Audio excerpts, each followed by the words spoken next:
friends, it's Miss Ashley with the Crave Art Club in your Creative Avenue. And today, we're bringing back the Technique Tuesday, just for today. Maybe it'll stick around, who knows. I was trying night times on Mondays, and that's tough, because for us, that's dinner time. I'm gonna pull y'all up over on Facebook. But today, we're gonna do a fun project. So, we homeschool, and my kids have some books that needed to get organized. And last year, we had a different method, and we just are running out of space in the house, y'all. Why can't I find it? So I went on Buy Nothing. How many of you guys have used Buy Nothing? Comment in the comments if you've used Buy Nothing. Okay, there we are. Cool, I'll bring you up. Oh, I hope the volume's off on this. Let's pull the volume down. I would have heard myself, that's for sure. So how many of you guys comment and let me know if you have used Buy Nothing, or if they have a Buy Nothing in your area. Buy Nothing is awesome. So occasionally I'll go on Buy Nothing, or other things that are freebies, and find things posted. Oh, hey Dylan, Dilly, can you get me the thing that opens the jars? Oh, I got it. Never mind. We're good. That was how I struggle, y'all. So today we are gonna do fix up a find that I found on Buy Nothing to store the kids' books. So I've got some Mod Podge, and if any of you guys know, oh, the trash man's coming. That's gonna be loud. If any of you guys know, if any of you guys watched a long time ago, I was using Mod Podge on one of these videos, and I spilled the whole bottle across the table. It was everywhere. It was just like poured out all over the place. So I'm now going to pour it into a cup so that if it pours out, it's not as much. So I just have one of these little plastic cups. I reuse these for paint and all that sort of stuff. So I just wanted to go on and help you guys, because I know a lot of you are homeschooling or distance learning these days, or getting ready to homeschool and distance learn, and it's your first time, aside from crisis school at the end of last year, which even homeschoolers were doing at that point.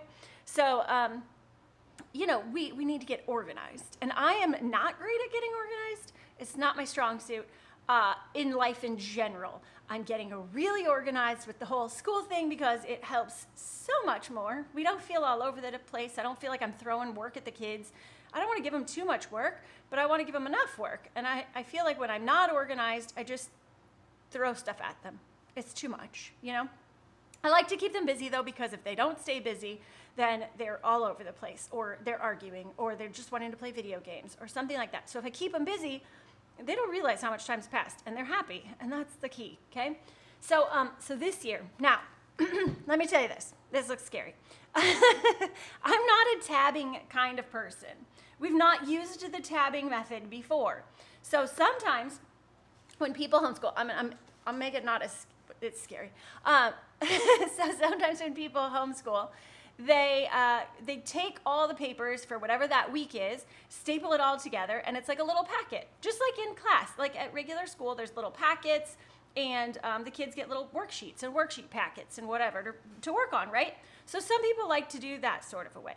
Some people have a curriculum that has a whole bunch of books. There's like so many different ways to homeschool. In fact, I took a post from my friend Shannon's page and posted it here maybe about 5 days ago. And it has like 8 or 9 different ways of homeschooling, just different methods of it.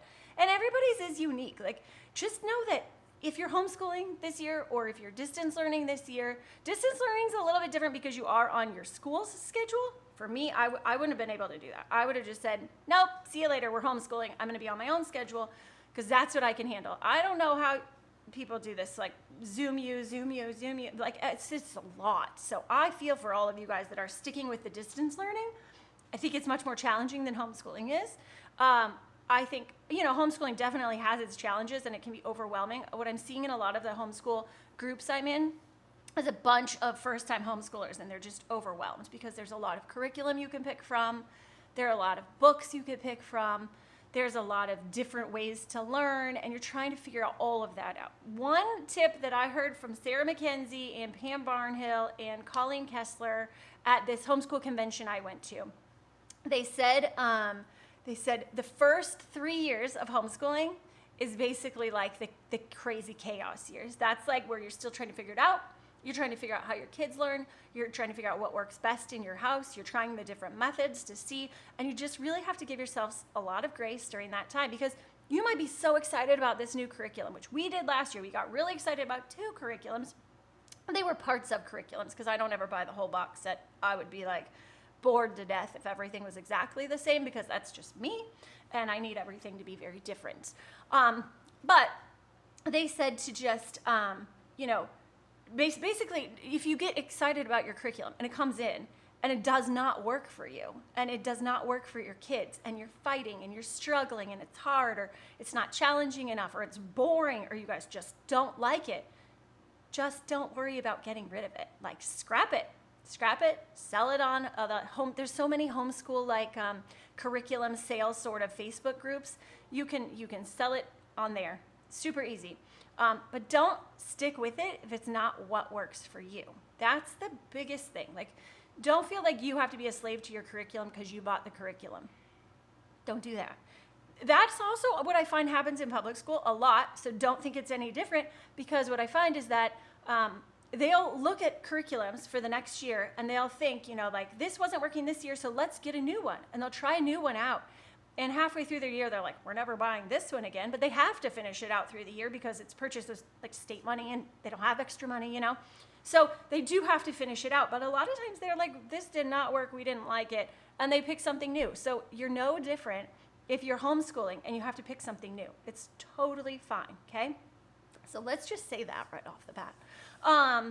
So anyways, we don't buy box curriculum. We buy all different things. So we have some curriculum from Master Books, which our history and our language arts mostly is from Master Books. And so this is our language arts lesson. And normally I don't tab them. Some people, everyone does it different. This year we're trying the tabs because Boston is a very organized person. Finn likes to just pick up the book and go through the book as he goes through it, and he's fine. He usually finishes his language arts book about at least a month or two before the end of school, because he'll take it to his bed with him, and he'll sit there and just work. It's great.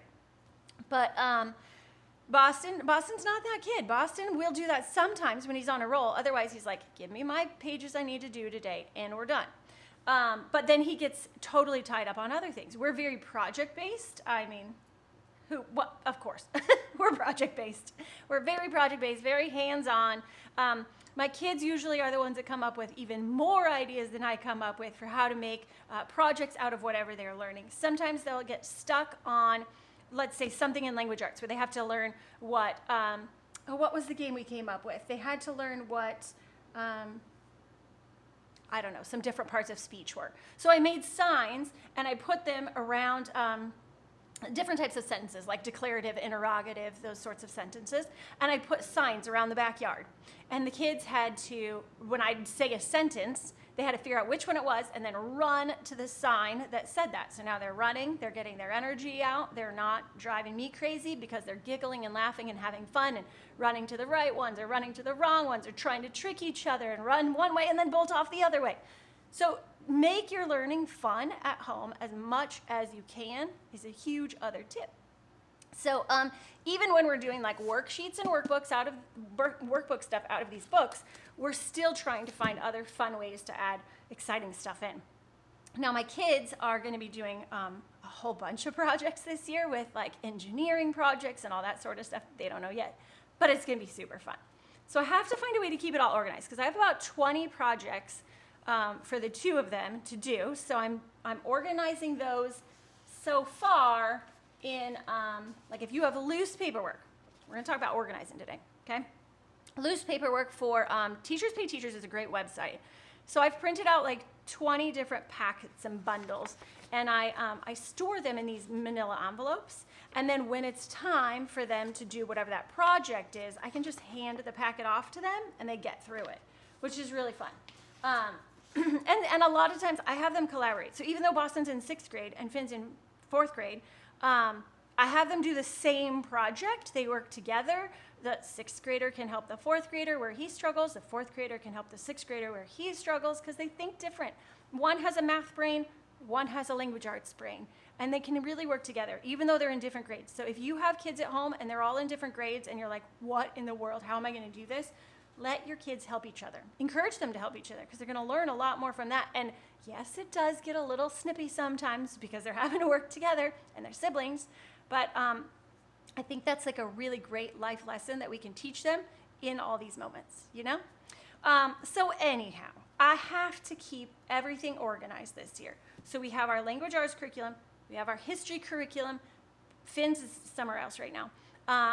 We have our science. We're doing an online science zoology program, and we're also using a science book for some experiments and fun other stuff, and then we're going to add into that. And we have math. We're doing online math curriculum, but then I also got some math workbooks for them because I need to see their handwriting. I need to see how it works out.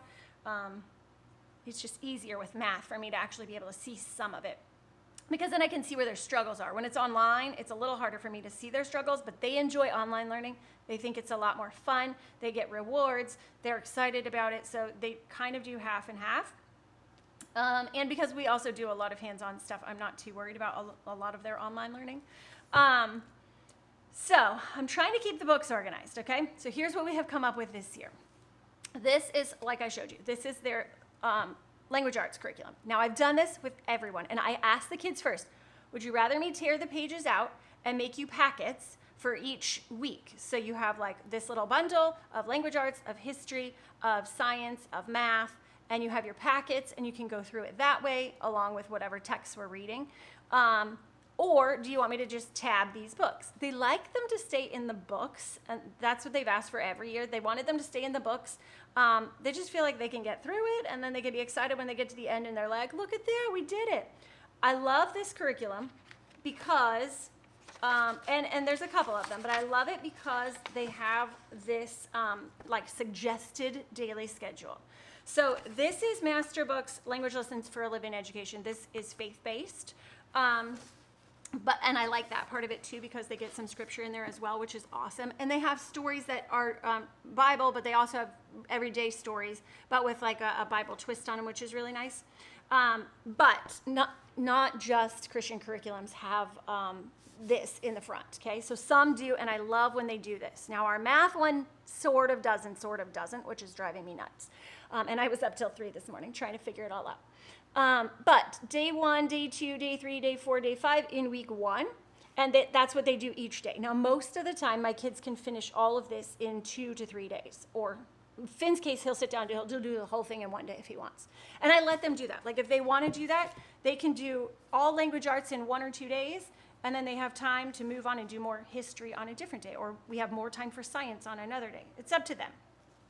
But what we did was we went through and we put tabs. Let me take you down to the tabletop real quick, and I'll show you why I'm telling you this.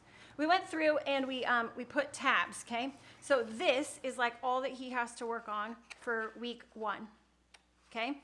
And then he goes, once he gets to tab 2, he can stop. Now, okay, they have this in the corner, which is fantastic because this is how we used to do it. You just, when you get to lesson 2, you can stop or keep going. But Boston wanted to be able to just grab a tab and flip through and know where each lesson was, know this is how big it is for that week. And then, we add in other writing assignments, and we do writing with history, we do writing with science, we do projects and put writing into that. We're also probably going to be using IEW this year, which is supposed to be a really great writing program, so I'm going to try that out again. So that's kind of how we put this all together. And all of these little colored tabs up here, which are just Post-it notes. Those are Post-it notes that we cut into fourths. That's what we did because that's what we had, thanks to my friend Miss Janetta, who bought us a ton of Post-it notes. So this is their language arts. Now, I got their math. These are their workbooks for their math. We went with this Argo Brothers, and our homeschool teacher, because we're with a charter school, she'd not heard of them before, but then she was looking at it with me and she's like, this is a pretty good thing. So it's spiral, which means it goes back and forward and back and forward. So they'll learn new skills, but then they'll throw back in old skills and they'll have to remember what they were doing rather than just mastery where you master it and then you move on and you don't really come back and refresh on that, because my kids had a hard time with not having that last year. So we switched mid-year in our math curriculum and went back to our old ways, which they were much happier about. Anyway, so we matched up the same tabs. So in this book of Argo, I like, and I will be messaging Argo about my thoughts. I'm thinking it'll be helpful. Who knows? Okay, so they have this broken down into 20 weeks and an end of the year assessment. So we know that there's 36 weeks in a school year. My thought is my kids are about a year ahead in math. I want to make sure they don't have any gaps. So they're going to do their year of math, but I think they'll finish it in 20 weeks or less. I think my kids will probably finish these by January, maybe. I think around January. We'll see. We'll see when we get there. There's no pressure, but I'm guessing. So if they do finish these books, then we can order the next books and they can get, like, this is for Finn, he'll get 5th grade math. This is Common Core. This is math grade 4 prep. So these kind of go together, but I was noticing that their weeks in this book don't necessarily line up with weeks in this book because this book doesn't have weeks. This book has chapters and this has more of the information and this has more worksheets. So I had to kind of go through and figure out what over here matches up with what here so that I could kind of create matching weeks.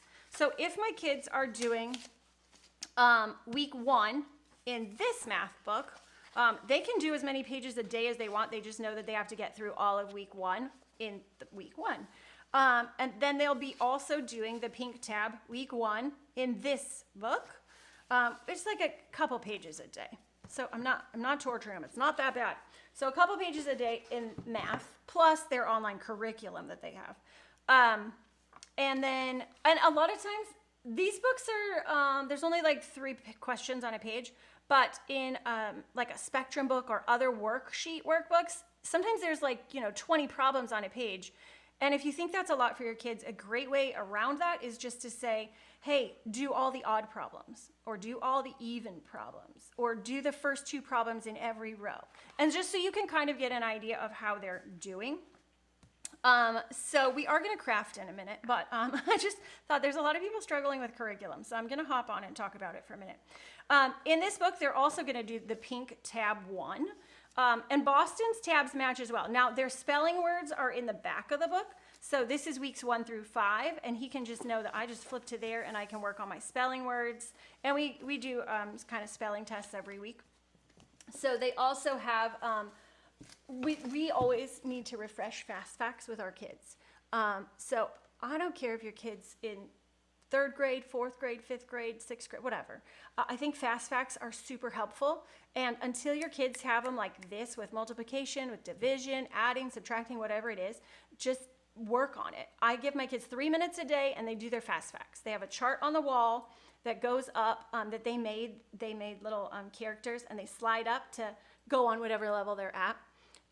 Say they're on level 3, then they master their 3s in the 3 minutes. I give them like 60 problems in 3 minutes. And there's I could probably put a link to it. There's a not a Facebook page, there's a website where you can go and you can make your own. It like auto generates your own fast facts sort of finders.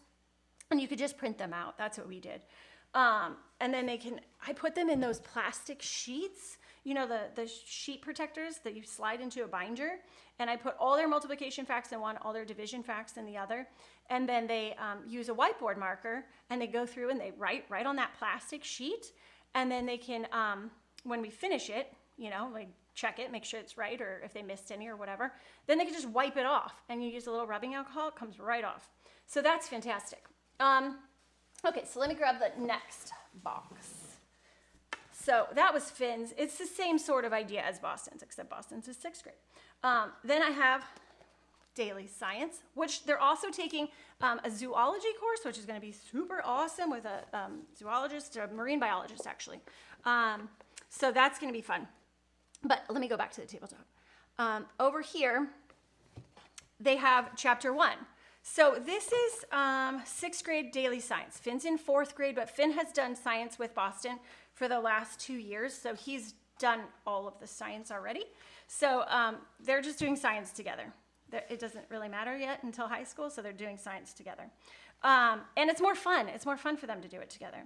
So this is like big idea 1, and this will be week 1 of what we're going to learn. And we're going to learn all about, this is about DNA and all that sort of stuff. So we'll do more with DNA and your traits and why you are the way you are and all that sort of stuff. But then they know in science, week 1, this is what we're studying. Pink tab here, pink tab on the other ones. Everyone's on pink tab 1 for the whole thing. Guys, I got to organize. I'm so excited. We'll see how long it lasts. I think it'll be good because they can just grab and flip, and then they can easily see like, okay, so when we get to week 7, what are we going to learn? And they'll be right there. Super easy. This says week 2 because it's of section. That was weird about this book because these are all broken down into days. So this is big idea number 2. So we switch topics here. So this is when we switch topics. It's like every 6 weeks they switch to a new topic. And then they have the day 1 activity and the day 2 activity. And then we can add in more with videos. It's nice for me because I can hop on here and I can say like, oh, this is what we're learning about. I can go on Disney Plus, which is awesome. And I know they have a whole bunch of stuff that will work with this, with animals and everything. I can hop on and find some movies that can go with crocodiles. We can watch The Crocodile Hunter, whatever it might be. We can watch the movie Ice Age for fun, right? So I can hop on here and be like, oh, look, they're talking about the Ice Age. How about if they do really good on Friday? We'll have a fun Friday time and we'll all watch the movie Ice Age. Sorry about my finger. Look at that. Look at that. Isn't that pretty? That's not paint or markers. That's a scratch from my kitty cat. So this is more than 20 weeks. Like the other book, 36 weeks in the school year. This book has 30 weeks of science in it, okay? So we just keep going. Math, obviously their math books here stopped at 20 weeks, but this one goes for 30 weeks. So it gives you a little leeway to catch up if you miss something, which I like. The 36-week curriculums are okay. I feel like sometimes you might want to skip 1 or 2 or go back. Also, you don't have to do all 36.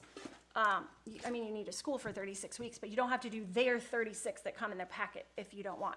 Teachers in regular schools skip all the time. You know, your kids bring home these like giant workbooks at the end of the year and every page is still in it. And you're like, what the heck? Didn't you do math? Like, yeah, we did math, but they'll print out worksheets on other things. They'll talk about it differently, whatever. So you don't have to do every single page in, like our history book, we won't do every page in it. I already know that. This is Boston's history. This is from Master Books as well. This is the teacher's guide. This is the actual book, which is confusing. If anyone is looking for history curriculum and they want to look at Master Books, it's faith-based, okay? So it is a little confusing. Teacher guide is actually what I give my kids. Is the kid stuff. It's called teacher guide because it's all of the worksheets that they could do. And so a teacher, if you have a class of 20 kids or something, right? Say you're teaching in a private Christian school and you wanted to get this curriculum, you would have all of these worksheets and you wouldn't give 20 books out to your kids. You would make photocopies of these worksheets, which is why it's the teacher's guide. It confuses my kids all the time. But this has all of their worksheets in it. Now, are they gonna, I'm not like big on just do worksheets all the time. Let's do something else. We make maps, we do all that stuff. So there's some really great stuff in here, but they don't have to do every single thing. So let's go to week 1. So this is week 1, and this one also is laid out the same way their language arts was laid out. So I went through and I highlighted in here, it says, these are the pages you're gonna read from this book. And then the worksheets you're gonna do correspond. So let's go to day 1. Let's go to day 1. So, okay, so they're gonna read in the beginning, and they're gonna read pages 4 through 9 in this book. This is Boston's history curriculum. Finn's doing US history. So Boston would read pages 4 through 9 in here, and then he would do worksheet pages 27 and 28 on day 1. So this is week 1. He's at day 27 and page 28. That's the worksheets he has to do for one day. And then he's got, day 2, day 3, day 4, and they say it up here, which I love how this is laid out that way. That's the one thing I would suggest to the Argo team, that their books all go kind of more together. I also found in the 6th grade book that the last two units, the last two chapters were opposite each other in the two books. So I had to kind of make it out of order, which was weird. But so day 4, day 5. Now, if I feel like, they don't need to write this down, they don't need to write that down, we might do some other activity. Or Boston is really good about just absorbing information when he reads it. So he might be fine just to read whatever is in this book. This is the story of the In the Beginning for Boston. And if he reads all of this and he understands it, he might do 1 or 2 worksheets from this book. Don't ever feel like, this is where I was like nervous at the beginning, the very beginning. This scared me because it was like, holy cow, this is a lot of worksheets for my kids to just sit and do worksheets all the time. I want to do projects with them. I want to do fun stuff. I don't want to just do worksheets. So you don't have to do this. And I know a lot of people, hi, Aya, you're there. How are you? How are the kids? Sorry, I just saw her pop on. I want to say hello. Okay, so I was like, this is just too much busy work. For me, this is too much busy work. Some of them I find exciting and good and great, and they do them, and they love them. And then some I find are just, it's just too much. I'd rather, let's go build some cool map and get our critters to like travel the map, and they're very hands-on, so that's great. But I kind of just come up with that stuff or look for stuff on Teachers Pay Teachers or online that would go with it. A lot of stuff we just kind of make up, and the kids, I'll say like, what do you want to do? What kind of a project do you want to do with what you just read about and what you learned today? And instantly they're like, let's build this, let's make that. And usually it's way elaborate. And I'm like, what? Oh, okay. It's usually more challenging for me than them. So they'll go through this book. So that's what they do in week 1. So you see, when you look at it this way, it's pretty doable. You're like, oh, I can read that in week 1, no problem. But I can also then go, there's other things that can tie into that, and we can get more literature that's based around that sort of thing. So basically, all of their week 1s are pink and tabbed, and their whole curriculum's all together. And then we have our extra packets of stuff that we're going to do to add in some more fun. That, ouch, is the way that goes. My kitty scratch is hurting. So I'm hoping that kind of helps ease some people's minds. You don't have to do tabs at all. I think for us, we're going to try it this year because Boston lit up when he saw tabs. He was like, there's tabs? I could totally do tabs. Can I help tab everything? I want to tab things. I'm like, okay, go ahead. So we kind of tabbed together for a little bit of it until it got real confusing and I had to use my special powers to figure out how it went together.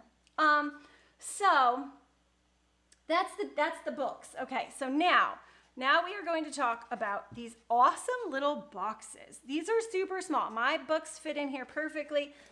They look like this. Okay, so back to Buy Nothing. Buy Nothing is awesome. And my friend, she's actually my neighbor, and she had posted on Buy Nothing, and I was like, hey, I want those. I really want those. Can I have those? So she had put these boxes. These are from IKEA. She said they're from like 10 years ago. I went on IKEA. They don't have these wooden ones anymore. They have, I think there's wooden ones, but they're white. And you get a 2-pack, just like this. I think the bar here, instead of a circle, goes straight across. But a 2-pack for $5, okay? $5. So these kind of are splintery, and we don't want them splintery, and I'm not sanding these down. So instead, I let Boston's the demonstration for today. So you could let your kids just paint them up. You'd probably want to sand them down if they're scratchy like this. You could get the ugly, cheapo cardboard ones, get some on Buy Nothing, whatever. The uglier the better because you're going to cover it up, right? So as long as they'll hold your books. So we're just going to put these on the table, and then they can easily grab at their books. They have also big like book bins for their binders and extra books and other things. We got one of those cubbies, those they have like 6 squares from Target. And then we just got from IKEA, we got those foldable like fabric bins, and we just slide them in and out. Now, I will say, I wish I had got bins that had a solid bottom and weren't flexible on the bottom because the books get real heavy. So if you're looking at something like that, get something with a sturdy bottom. I wish I'd known that tip. Didn't, but that's okay.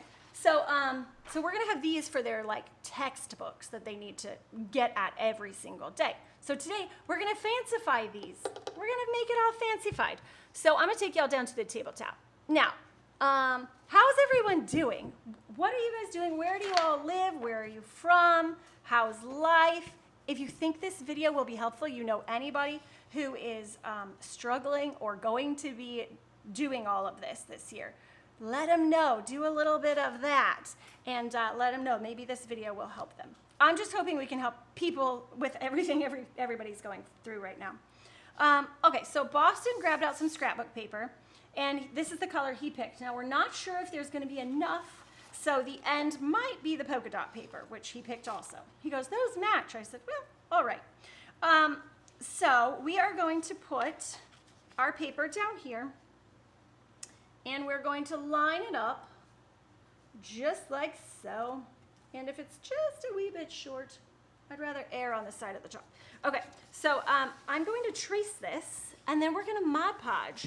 Now, you could just let your kids pick whatever they want to do and have some fun, and it doesn't matter. I guess I could just wrap it around. There would be a seam in the front. I don't really want a seam. So I'm going to trace the book bin. We're calling it a book bin. I'm just tracing it, just like that. And now I'm just going to cut that out real quick. And I'm going to make 2 of these, right? So I have the 2 pages. They're the same. Yes, they're the same. Wait. Now I know Boston. He is going to want a lot of this rustic bit on there. Do I have enough? I do. I have enough rustic bit. So just look at on your scrapbook paper, if you're going to do this, where your parts are that you really want to make show, and you can cut around that accordingly. We're going to Mod Podge this. Now, it doesn't have to be perfect. It's just going to be what it is. I should have probably cut this a little bit bigger. I have the cool little sanding block that I should have used. We'll see. I'm going to Mod Podge this right on the front and on the other side. And then he'll know that any of the book binding boxes that have these prints or these colors are his. So this is going to go right on there. That's going to look fancy. Hi, Miss Amanda. Love this project, she says. Well, awesome. Thanks, girlie. We talked all about curriculum and not being a slave to your curriculum. And if your curriculum doesn't work, just ditch it. Just ditch it and get one that works for your kids, okay? And for you. It has to work for all of you. Like Boston's literature-based. He loves reading. He loves books. He can read something and understand it in half a second. I don't work that way, so while Book Shark sounds like a fantastic program for him, I might wait until he's more like in 8th grade or something, which my friend is doing it with her 8th grader this year, and she's going to let me know what she thinks. And she's also doing it with her 5th grader this year, and she's going to let me know what she thinks. Finn would not like that. Finn would freak out. And she said her kid would freak out if he had all those tabs. But my kids love the tabs. So you guys, everybody's kid's different. What works for one might not work for the other, but it might. So we share it and we try to help out because that's important. So I'm just going to Mod Podge this whole box right here. And I'm just using a foam brush. These things are super cheap. You can buy like a 25 pack for a couple bucks at Michael's or Amazon or wherever you can find art supplies these days, which they're getting easier, I'd say now. I'm starting to see paint back in stock. I found the watercolors at Target. You guys, if you don't have affordable watercolors for beginners for your kiddos, Amanda's probably gonna be like, wait, what? For your kiddos, just grab the 24 pack of Crayola. They hold up real well. They're bright and vibrant. There's 24 colors. It's kind of a great little starter set. And I was never really a fan of that. And then I used those watercolors and was like, these are the best. I've used other ones and I just don't like them as much. These ones really are great. And they're at Target right now for $3.99. I bought 4 packs the other day. That's right, because they've been so hard to find lately, y'all. Okay, so we got the Mod Podge on. And now we just have to hope that my fingers aren't too shaky and I can just attach this. Nothing wrong with those, Amanda says. Oh, good. Thanks, Amanda. Now, Amanda does watercolor, and that's kind of her jam, is like the watercolor jam. So, Amanda, what's your favorite brand of watercolor? I'm curious. Snappy New Day Art. Is that right, Amanda? Snappy New Day Art. Snappy. I just look up Snappy. Snappy New Day Art with Amanda. check her out for some really fun watercolor tutorials she's got going on all the time. All right, let's see. All that matters is that you're painting. That's right, Amanda. Just paint and let your kids paint. I was talking to Dylan last night and I was telling him how I'm always so sad. When I was working in the kids' school, I would see kids just want to stay in the art room forever. And I was like, do you do art at home? You're so good at it. And then they'd be like, no. I'm like, why not? We don't have art supplies. No, my mom won't let me. I'm like, oh my gosh. I couldn't imagine. Parents, your kids want to make art. They do. They really want to make art. They will have a good time.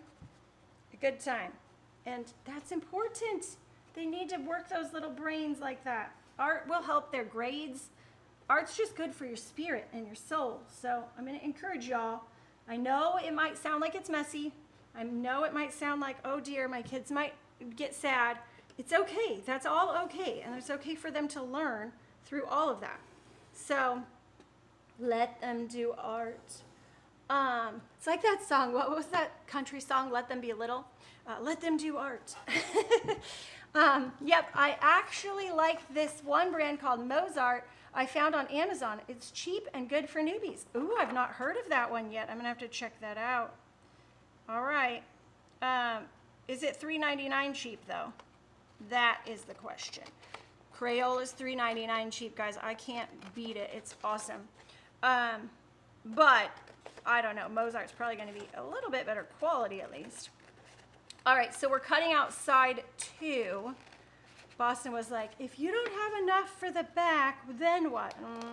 We're not going to have enough for the back because he only had 2 pieces of this one, but he really liked this one. So we'll have enough for the front. We'll do the front. We could always, oh, you know what? I might just do as much as I can on the back and piece 2 pieces together, like a piece here and a piece here, and then put like a stripe across it with the other color. We'll make something fancy for him. Okay. So Amanda says it's not $3.99 cheap, but less than 20 bucks for the Mozart. Awesome. Thanks, girl. So we are going to paint up this side with some Mod Podge. And you guys, your kids could even do this. Like if you needed a little project to keep them busy for a little while in a day, or you wanted to get them excited about what they're going to be doing with school and having fun this year, you could be having them make these. In fact, Boston was like, I could just paint those things up and I said, yeah, but I'm going to go on and do a tutorial. So I need them. Sorry, kid. But he was like, okay, I'll pick out the papers. So he was fine with it. He's also working on another project for a surprise for a friend today, for our neighbor. It's his 5th birthday tomorrow. And so he had requested to have birthday cakes on every wall in his house. He wants like pictures of birthday cakes. I don't know why. Just I want pictures of birthday cakes. He's in the Crave Art Club too. So if you guys want to know more about Crave Art Club, go to craveartclub.com. And we are not open right now. We just closed, but we are going to be open the first 2 days of every month. So if you're looking for fun projects to keep your kids occupied, if you don't want to teach art and you want someone else to teach your kids how to do art, I get to do that, which is so fun. And my kids join in on the videos sometimes, and we just have a good time. So if you want more info about that, and you want to have your kids do fun art, then join us in the Crave Art Club. All right, so now we have this page. We're going to stick this on here, and you all know by now that I shake a lot, so this is not the easiest for me to try to line these up, but I'm doing all right, All right, there we go. So we just give it a nice little massage, Now, I might go on and finish this up later tonight if I don't get it all done right now, but I need to get this edge kind of rubbed smoothly. There we go.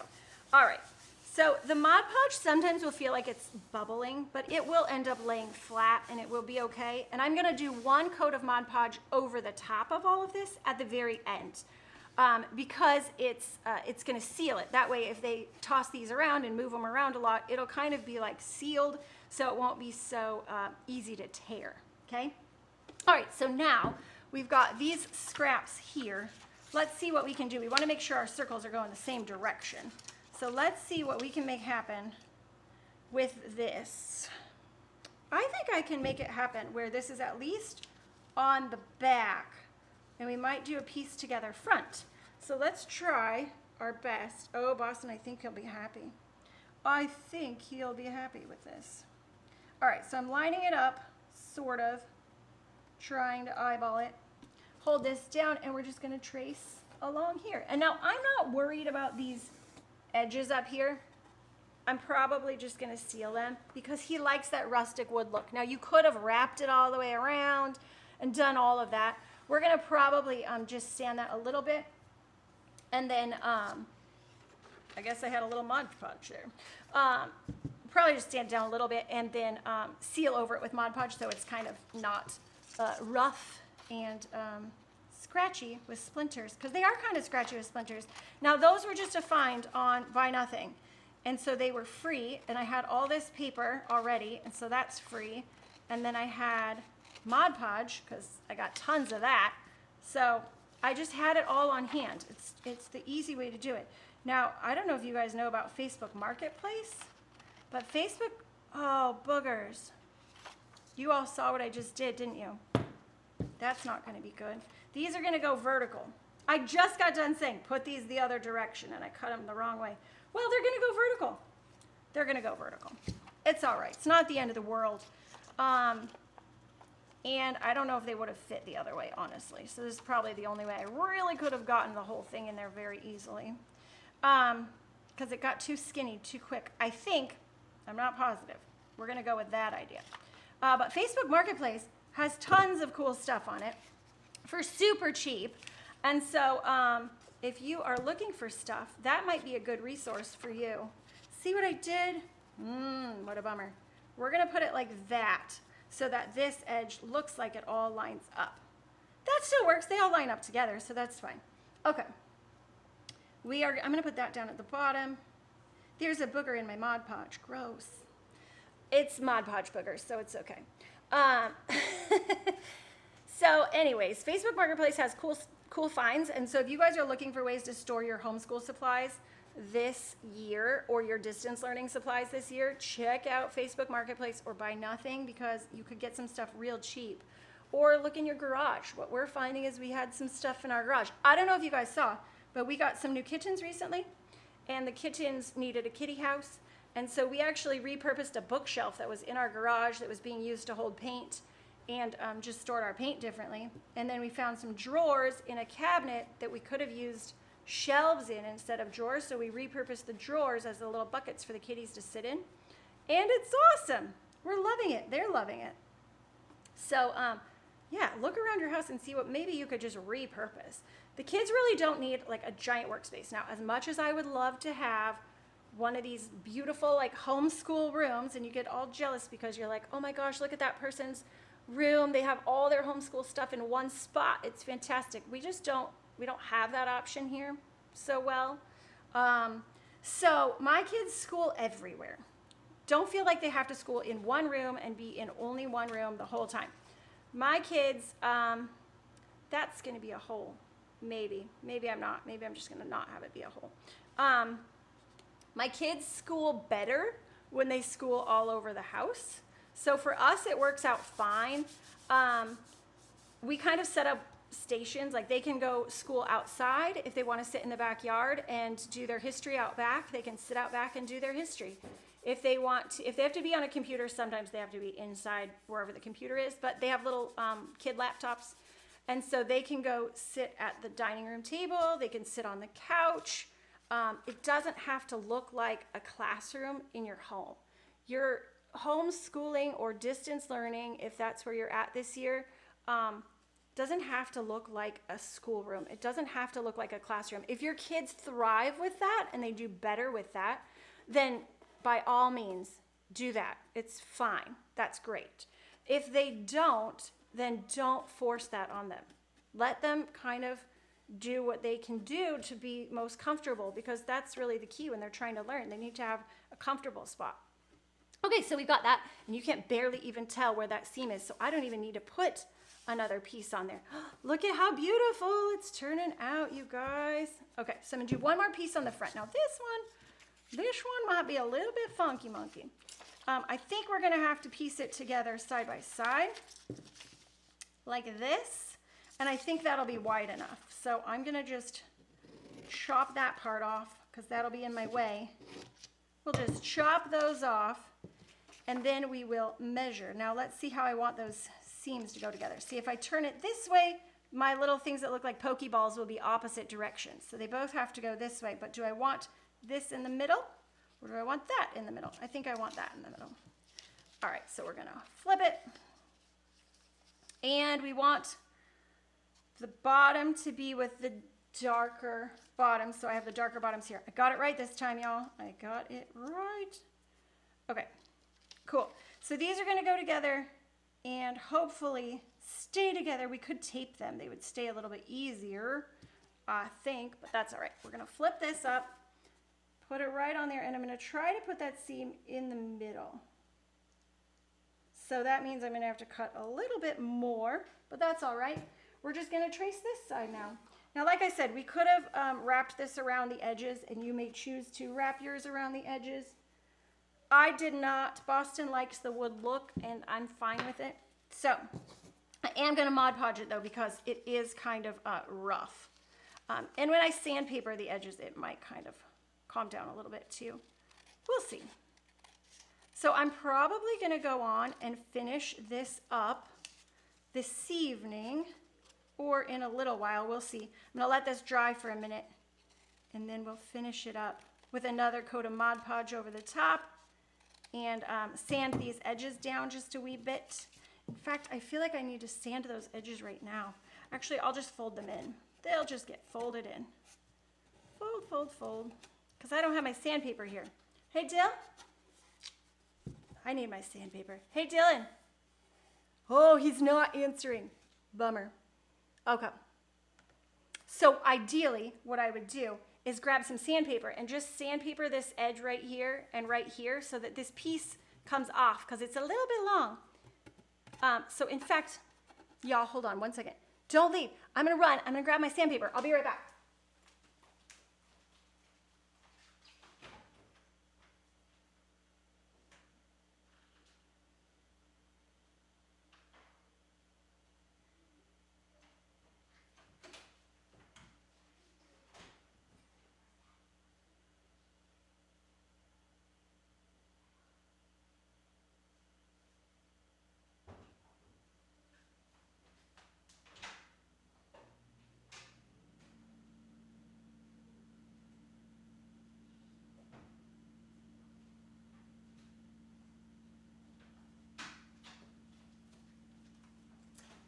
Well, I'm back. Sorry. Thanks for not leaving. No, I don't have the sandpaper because it's in the garage. Dylan's going to get it for me. But in the meantime, we are going to tape these two pieces. I don't really want to tape them together because they're gonna show a seam, and I don't want to show a seam.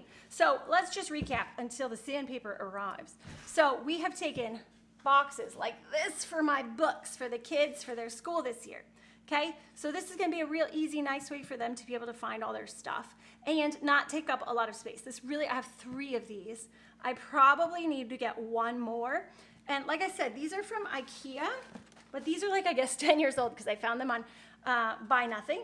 This is called, it's K-N-U-F-F is the IKEA name.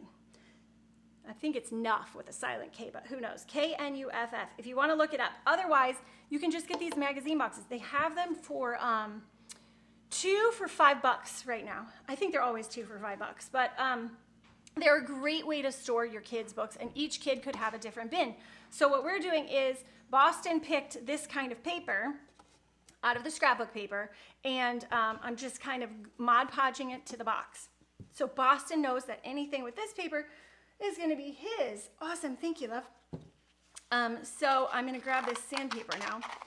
And so he knows that those are where his books go. Also, if I see books laying around the house and his box is the empty box, I know who needs to put his books away.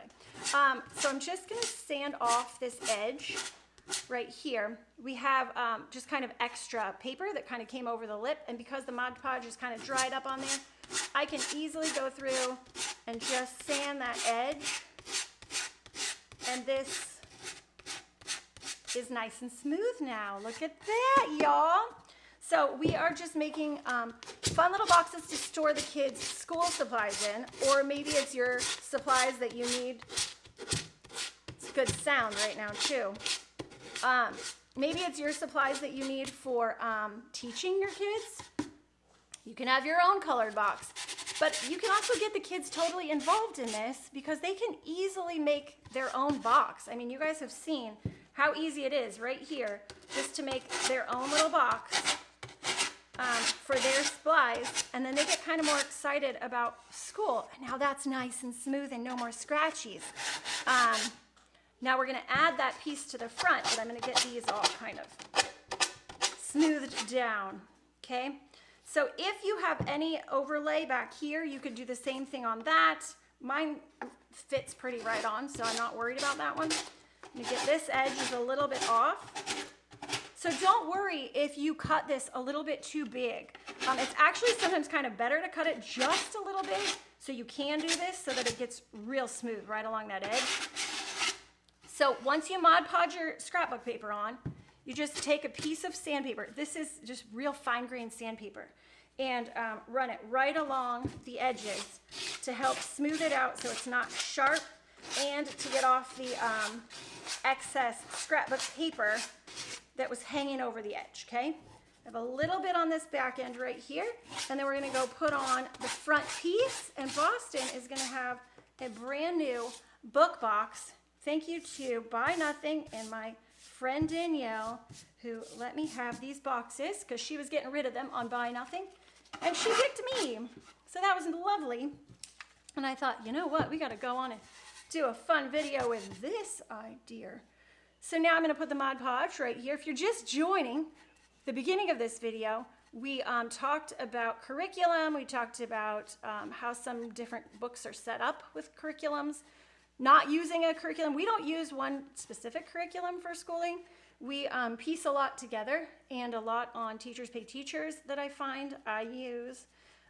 Theirs is all broken down by standards and grade levels and all that sort of stuff. So you can go on Teachers Pay Teachers and find some really great activities for your kids, or worksheets, or lesson plans, or whatever. We love Teachers Pay Teachers. Okay, so I'm gonna look. Both of these have the dark part of these little like Pokeball looking things on the bottom. So I can actually put that, how was I gonna do that, y'all? I was gonna do it like that, right? Okay, so we're gonna put this piece here. And I'm just covering up that hole because I don't need the hole. I don't know why they have a hole. I don't need it. So we're just covering it up. I guess if you really needed it, you could leave it, but you could cut it out. I'm not gonna cut it out, just leave it. And then we're just smoothing that on the Mod Podge, and then I'm gonna seal over this with one final coat. I might have to cut that out because it doesn't want to stay together. I could tape it from the inside. No one will know, except all of you that watch the video. That's okay, because you don't care. You're fine with it. Okay, so I'm just gonna go right over this edge, and when you do this, it kind of just pops right off, which is lovely. I'll show you. We just have a fine grained sandpaper, and look at that. That little piece just falls off. You don't have to worry about cutting it with an X-Acto knife or making it super smooth and perfect. Don't peel off the other side though. We don't want to peel off the other side. I guess that needs to kind of be glued back down a wee bit. Let me peel that back up. I need a little more Mod Podge on the corner there. It will get attached in a minute anyways, because like I said, I'm going over the whole thing in a second. So the top will seal this so that when your kids are traipsing these all around the house, or whatever, they're going to be moving them, getting their books in and out of them, they won't be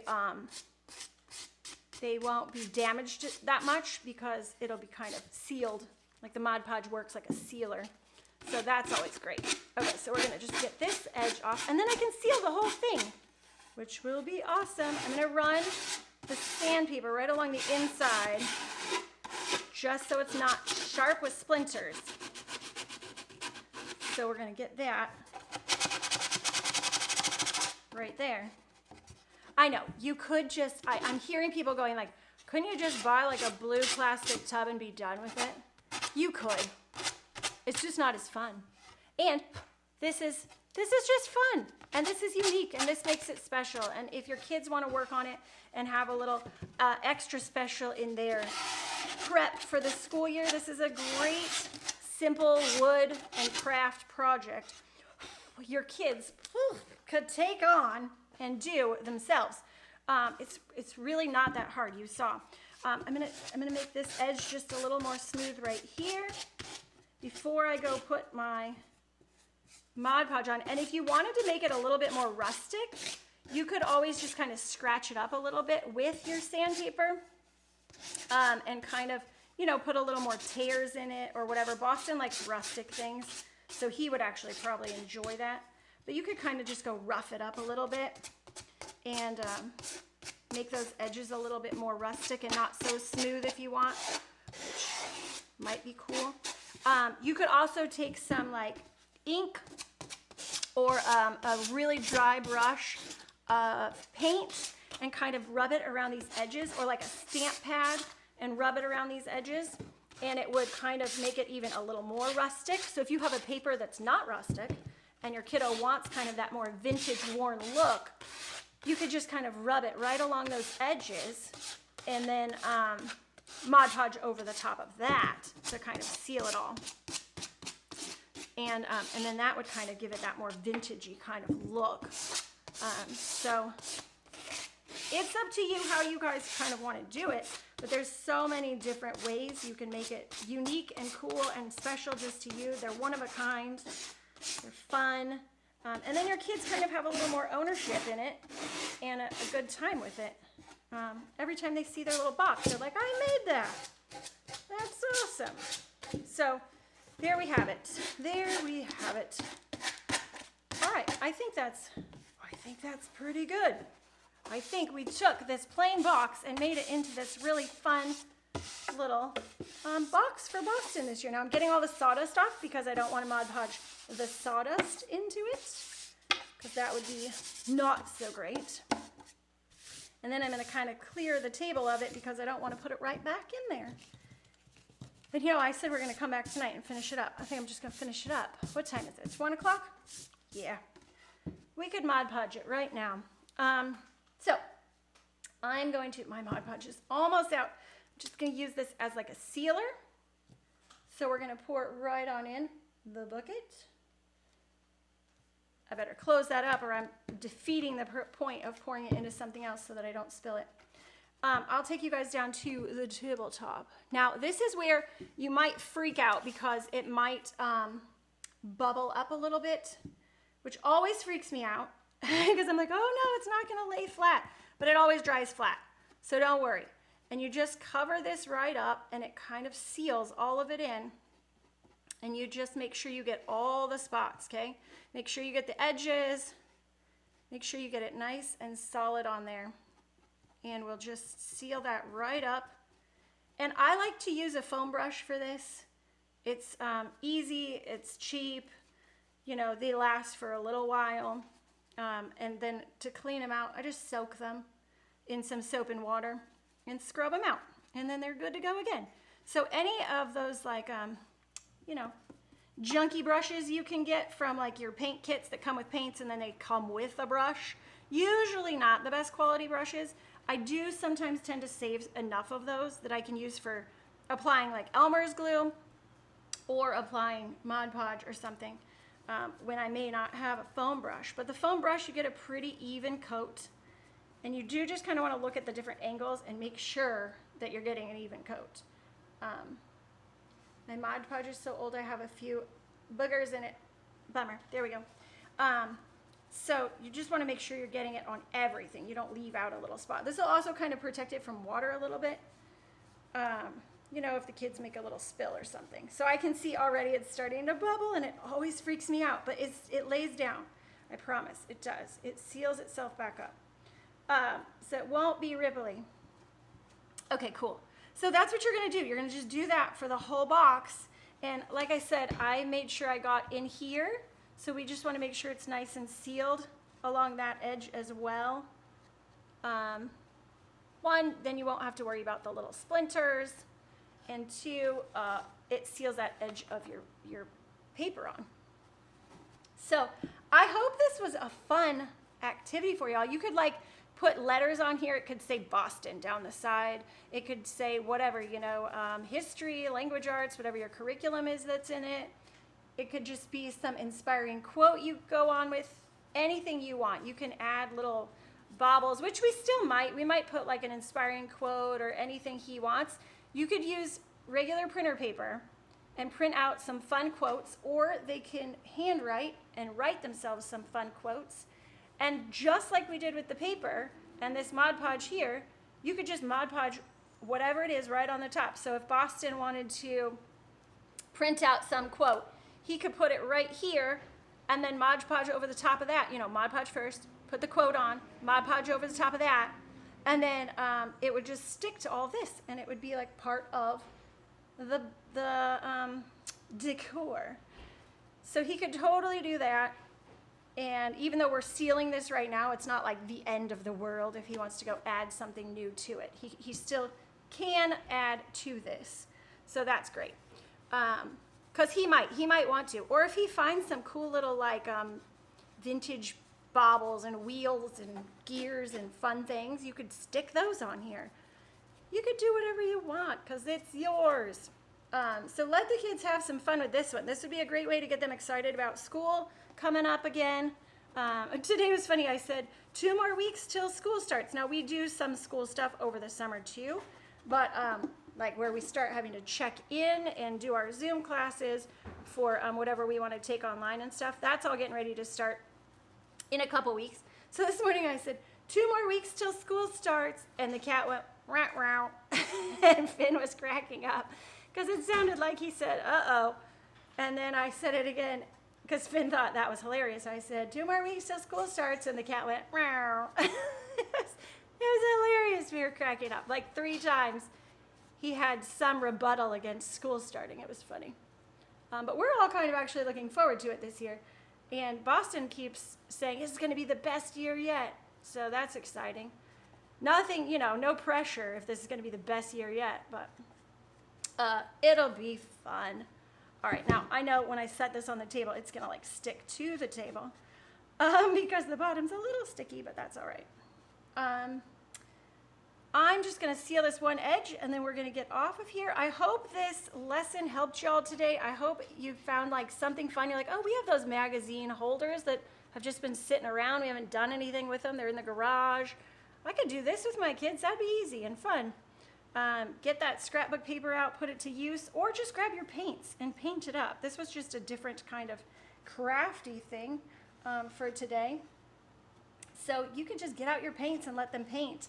The ones at IKEA that I saw for $5 for 2 of them, those are white. And I thought, you know what? I might just buy those for myself because I kind of want to do some Zentangling on some.